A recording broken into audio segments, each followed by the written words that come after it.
Hey guys, welcome back to my channel. Today's video is going to be a little bit different than what I typically do on my channel, but I've been wanting to share a video like this for a while. I have a huge passion for reading. I love reading fiction books.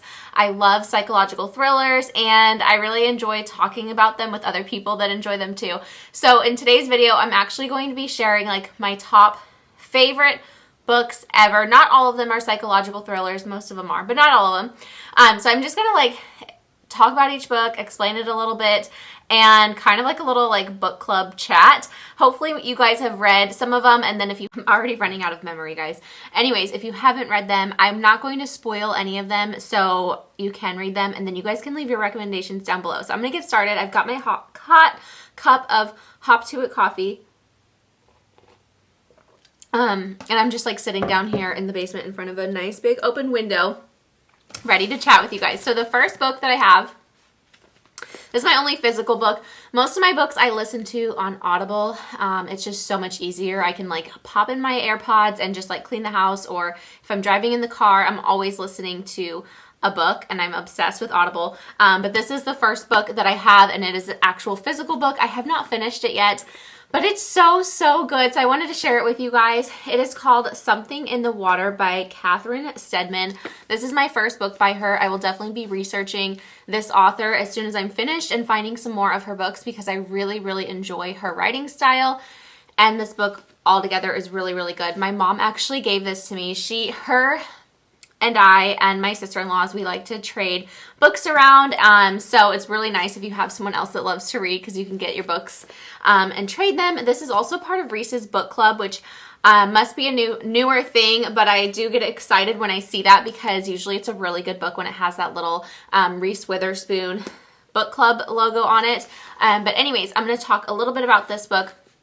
So this one is really good. It is set in, most of the book is set in Bora Bora on their honeymoon. So it's this youngish couple, and they're about to get married. Her husband loses his job, and they're pretty wealthy.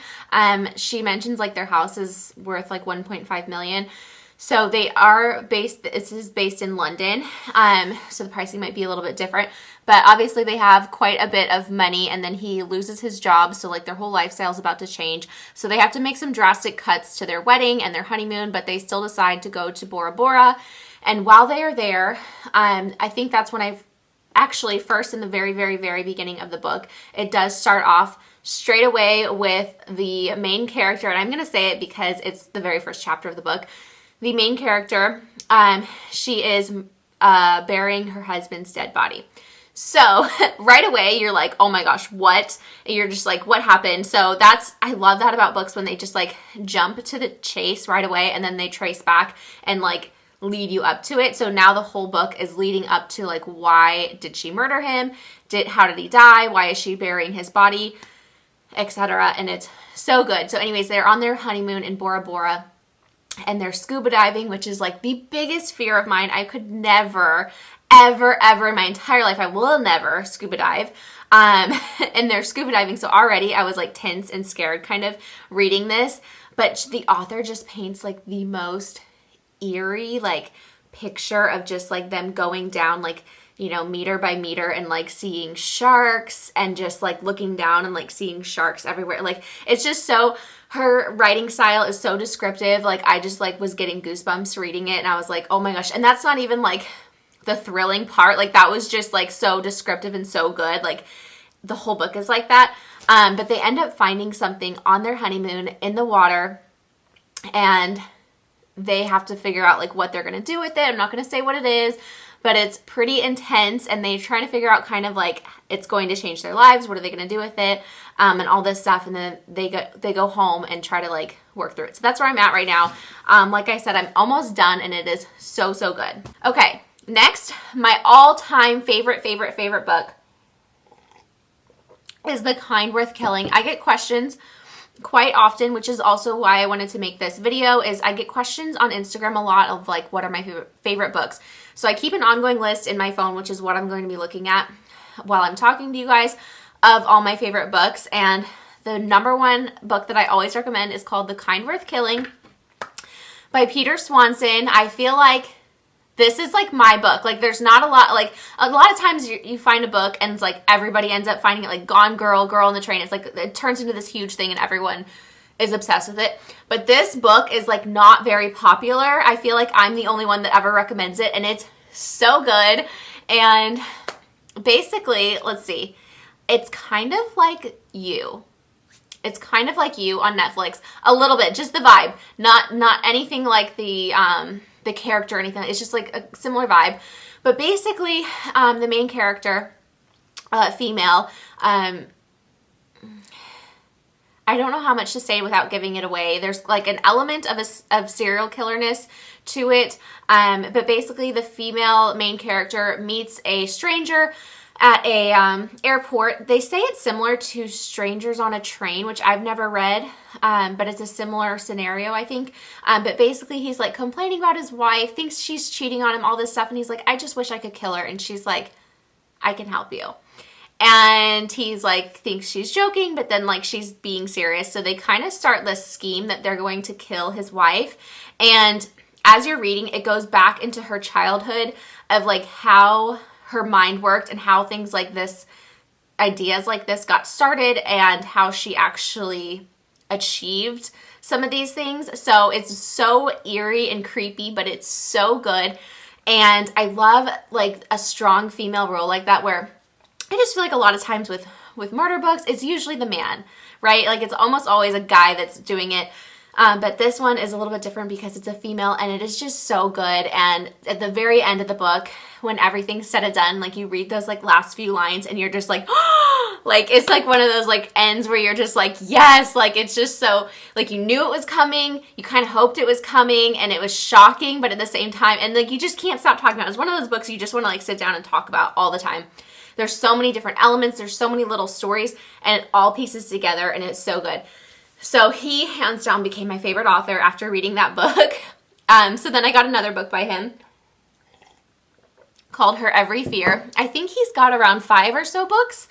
So I've only read 2. I kind of like don't want to like do them all at once. You know, I want to like say like one a year or something because they're just so good. So I'll probably read another one of his pretty soon, but I read Her Every Fear, and that one was so, so good too. So it is a set of cousins, so a boy and a girl. They don't really know each other that well, or they're like young adults. They don't really know each other that well. The guy lives in Boston and the woman lives in, I think, London, and they decide to do an apartment swap for like 6 months. I think he has a job in London and she just wants to kind of get out. So they start emailing each other and they decide to do an apartment swap. They've never actually met in person, but you know, whatever. So they swap apartments. And as soon as her cousin gets to her apartment, she finds out that her next door neighbor was murdered. So she doesn't really know him that well. So she's like, did he murder someone as soon as he got there? It's just like kind of a crazy story, or crazy coincidence. And so she kind of starts like feeling like someone's watching her, and then he kind of feels like someone's watching him, and it goes back and forth, and you get to hear both points of view, both stories told at the same time, and it's so good, and you end up finding things out about him. The book really focuses more on the man, Corbin is his name, versus the female. So I kind of like that because it's a little bit different. They focus on him kind of as the main character, and they go back through his past, and you kind of start to uncover things, and you're trying to figure out the whole time who murdered the neighbor. Like maybe it was him. Like you don't even know who it is. And it's just so good. So I really, really love that. That's another one that's just, it gives you chills. I love books where you're just like reading them and then you stop and you're just like, wait, what? Like you just like get full body chills, like crazy. Okay, the next one, not so spooky or anything, but it's called The Husband's Secret. And this book is by Leanne Moriarty, and she is super famous author. She wrote Big Little Lies, which turned into an HBO show. So she's known for, I'd say her books are pretty like kitschy, like pretty like chick lit, I would say, but it's got a lot of twists and it does have some darkness to it. I mean, if you've watched Big Little Lies, you know there's some dark parts to it. So I like that because it's kind of a mix. It's not like all super, super like deep and dark. There's some light whimsicalness to it. As a long explanation of her writing style, but I feel like that sums it up. So The Husband's Secret was one of the ones that I just really liked by her. I've read pretty much every single book, I think, of hers. And that's the one that stuck out the most to me. Basically, the wife finds a note from her husband that says, like, if you're reading this, then I've died. And then I can't remember what all it said, but he's still alive. So then she's like, so she's trying to uncover, like, what this letter is about and what's going on, like, and so she's just, like, trying to figure everything out while he's still alive. So that's basically all I can remember from it, but I know it was really, really good, and her books are pretty good. Okay, next book is The Midwife's Confession, and this is by Diane Chamberlain. I always find new authors through Audible because I use their deal of the day books like all the time. They have books that are like under $5 every single day. There's a different book, and I almost always get, if it sounds good to me, I'll just go ahead and buy it because you can return them. So that's how I find a lot of these authors, and if you have Audible, definitely try some out like that because it's a really cheap way to find some good books. So Diane Chamberlain also became a good author of mine that I recommend. She has a ton of books. I think I've only read like 3 or 4, but I know she has a lot. So The Midwife's Confession is really good. It starts out, and hers are a lot lighter too. These are not going to be like psychological thrillers. These are going to be more light, but lots of twists and turns. So The Midwife's Confession is about a midwife, and they basically find her, she committed suicide. She was much older. Like, I want to say she was like definitely like an elderly woman by that point, but she committed suicide. She left a note, and her friends are trying to figure out why she did what she did, and they go through her past, and it's just really good because there's a lot of twists, but it kind of connects all the characters together in a very interesting way, almost the same way as Big Little Lies does, you know, where it's kind of like a web, but it all forms together, and all the characters have some sort of relationship. So it's like that, and then at the end there's like this huge twist. It's a really, really, really good book. Another one that I have by her written down is The Secret Life of Cece Wilkes. That's a really good book as well. That one I don't remember as much, but I know that she, a pregnant woman gets murdered and she witnesses it. Cece does, takes the baby and doesn't tell anybody, and then like years and years later, the man that got charged with the murder is actually on death row, and she's trying to figure out if she should tell what really happened. So that one's really good. The next one I have on my list is called Pretty Girls by Karen Slaughter. I've read a couple of Karen Slaughter books, and she, just like her last name, Slaughter, she is very gory. So if you have a weak stomach, if you don't like reading gory details, I would not suggest reading her books. But Pretty Girls was so good that I like still read it anyways, even though it was like really, really gory at some points. It was still really good. There's also an element of, I wouldn't say like, not like sex scenes, but there's definitely some sexual crime in it. Like, you know, I'm not even going to say the words, but you know, there's a lot of like sexual crime in it. So it's definitely rated like R, very, very R. So keep that in mind if you are going to read it or recommend it to somebody, but it's really good. So basically this beautiful, successful trophy wife married to a millionaire, her sister was murdered or disappeared when they were young teenagers, and now she's, like I said, she's like a trophy wife, and she's out with her husband on a date, and he gets shot and killed basically in her arms. So she's a widow, and she's trying to figure out all the papers and all the things and get everything ready for lawyers. And as she's doing that, she stumbles upon, I don't remember if it was documents or like files or something on the computer, but basically her husband was involved in illegal activities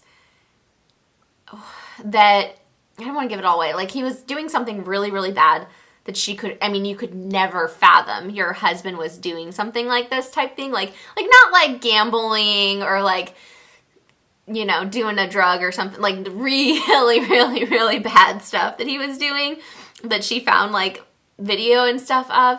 So she's like trying to figure it all out, and it gets really good. There's a lot of twists and turns.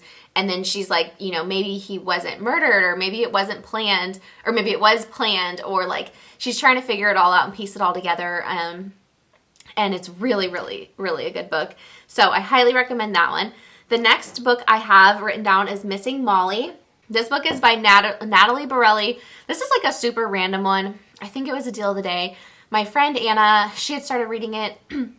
So I was like, I'll read it too. So we kind of read it together. It's a short one. It's like 8 hours long on Audible, but it's really good. So this author I don't know much about, but the book starts out with the main character, Molly, and she's a young adult working in a journalism or newspaper company, and they are struggling for cash. So they decide that they're going to start a podcast to kind of help grow some interest in their business, and they decide to do a true crime podcast and base it on a murder or a missing person that was like local. And so they decided to call it Missing Molly, and they're going to talk about this girl that went missing when she was a little girl like 15 years ago.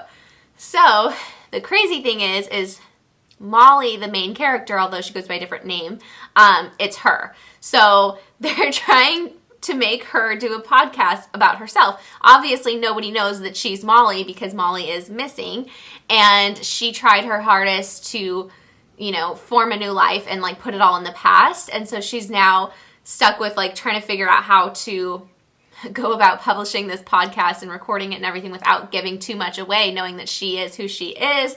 But she can also give a lot of extra detail, but she kind of wants to squash the story in the first place. And you just go through it and you're like, wow, this is so good. And there's a lot of twists and turns in such a short book, which is fun because you really are just like caught into it and you won't be able to put it down. Because she ends up in a institution, and you're just like, wait, what? Like, is she crazy? Like, you just kind of like wonder all these different things. And at the same time, like, she's certain that the murderer is still out there because he murdered all of her family and she escaped. And so she doesn't want to like come forward with anything because she's scared that he could still kill her. So it's a really good book. And like I said, it's super short. So it's a nice, like, easy, quick read. And if you're like just getting into like psychological thrillers or like kind of books like that, it's definitely a good one to start with. I'm like out of breath. Okay, I have 2 more books. The next one is A Stranger in the House. This is by Sherry Lupina. I have a couple of her books as well. I actually read The Couple Next Door was the first book that I read of hers, and I was like, oh, I could hardly get through it. It was a good book, but her writing style was so annoying that it made me like cringe every time I was reading it. But I got through it, and I was like, you know, it wasn't that bad. And then I got her second book, A Stranger in the House, and this one was so much better. So she definitely improved. It was just so drawn out, The Couple Next Door, but it was good. And there's also too many twists and turns in too short of a book. So A Stranger in the House is really, really good. It starts out with a woman, housewife, and she is like speeding down the road and she crashes her car, goes to the hospital, and like she wakes up and she doesn't remember anything from that night. She can't remember why she was speeding away, like what she was doing, like the house, she had left like the stove on, so like she had left in a hurry, and she doesn't remember any of it. And then where the car crash had happened, there was a man that was murdered. So they're trying to link her to the murder, but she's like, what? Like, she has no idea. And so the whole book is her trying to figure out what she was doing there, and she's slowly like getting clues and stuff. Her husband plays a big part in this whole mystery as well. And then there's like the neighbor that's like watching from the window the whole time, like trying to piece it together. So there's different perspectives, and it's really good. And in the end, it's just like, there's some good twists in the end too. So really liked that one. And then the last one I have to talk about is super exciting because it's turning into a movie. Now here's the thing. The thing is they turn the best books into movies, and then they just get now I hear Gone Girl and I'm like, yeah, we've seen it. Like, everybody's seen it. It was a great story. But there's something special and intimate about a really good book like Gone Girl before it's a movie. Like, it's like, it just like resonates inside you, and you're just like, that was so good. And then it turns into a movie, and then everybody sees it, and then it's kind of like ruined. So I'm sad that that's about to happen with this book. But at the same time, I'm like so excited to see the movie. So the book is called The Woman in the Window. This was my favorite book, hands down, of 2019. I absolutely loved this book. So the main character is agoraphobic. She's scared to go outside, and she's also an alcoholic, and like those two things, like, it's just great because I love a main character that is like psychotic and weird. And I like one, especially if they've got like a drinking or drug problem. Like, it just makes the book that much more interesting, because when the main character is, like, when their mind is off, you don't know, because you're taking their word for it. Like, you're reading as that person. You don't know if they're crazy. You know what I mean? Like, they could be like totally crazy, and you're like getting, you know, the false perspective, I guess.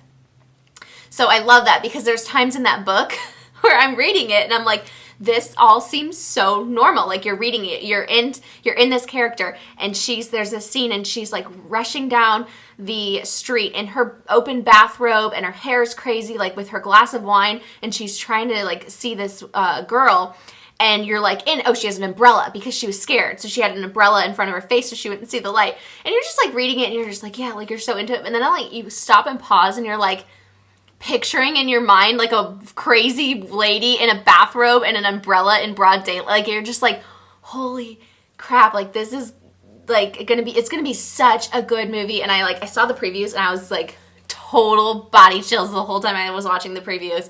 It was so good. So basically, it is a woman who's agoraphobic, alcoholic, lives by herself. Actually, she has a roommate down that lives in her basement.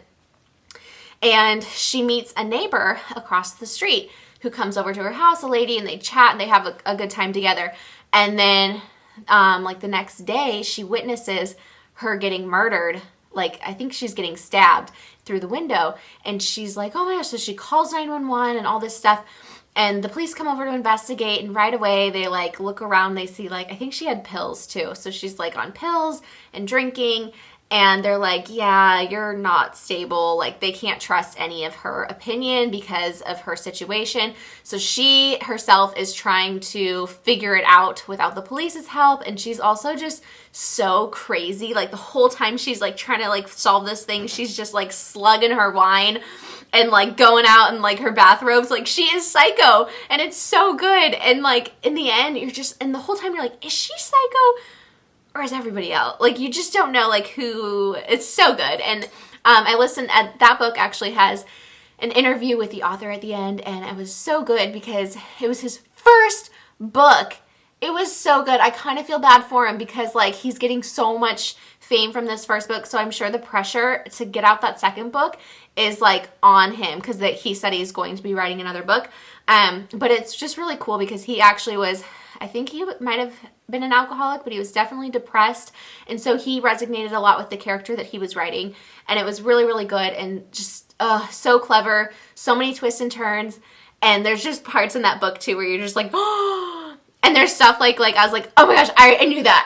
And like, I'll like call, like, I get so excited. My mom was listening to it, and then I made David listen to it, and my friend Sherry listened to it. So I like call them, and I'm like, did you know that? And they're like, no, I didn't. I was like, I knew that was gonna happen. Like, it's just, I don't know. I got passionate about that one. I really love that book. So anyways, that's all the books I have to share with you guys. I hope you enjoyed this. Please let me know which of those books you have read, what your favorite books are, and I will see you guys in my next video. If you liked this, let me know. Maybe I'll do one again. I have a huge stack of books to take with me on vacation in a couple of months, and I want to get through, like, I don't know, like 5 or 6 of them. So hopefully I can do another video like this if you guys enjoy them, and I will see you in my next one. Bye.